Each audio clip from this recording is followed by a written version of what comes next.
నూతన సంవత్సర వేడుకలు దగ్గర పడుతున్న వేళ హైదరాబాద్లో మరొకసారి భారీగా డ్రగ్స్ను పోలీసులు సీజ్ చేశారు.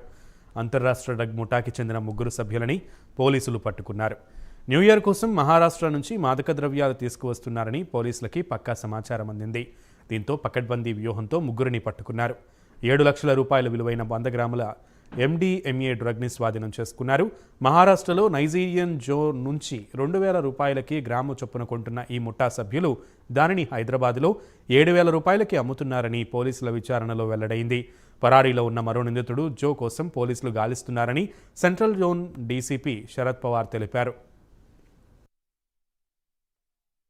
Commissioner sir the south east task force team plus secretariat police station team వీళ్ళిద్దరు కలిసి we have apprehended today 3 accused. వాళ్ళ పొజిషన్లో మనం 102 గ్రామ్స్ MDMA వర్త్ 7,10,000 వరకు పట్టుకోవడం జరిగింది.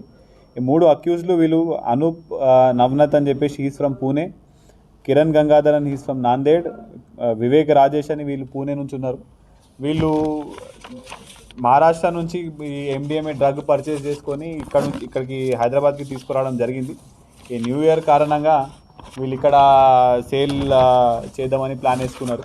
అయితే ఇప్పుడు దీంట్లో డీటెయిల్స్గా వెళ్తే మన టాస్క్ ఫోర్స్ టీం వాళ్ళ ఇంటెలిజెన్స్ ద్వారా ప్లస్ వాళ్ళ ప్రయర్ ఇన్ఫర్మేషన్ ద్వారా వీళ్ళని పట్టుకోవడం జరిగింది. ఇందులో A1 అనూప్ అనే పర్సన్ని ఆల్రెడీ లాస్ట్ ఇయర్ హెచ్న్యూ మన హైదరాబాద్ సిటీ నుంచి మళ్ళీ అరెస్ట్ చేయడం జరిగింది. ఆయన పొజిషన్లో కూడా సేమ్ MDMA డ్రగ్ పట్టుకోవడం జరిగింది 8 మంత్స్ బ్యాక్. అతను 8 మంత్స్ జైల్లో కూడా ఉన్నాడు.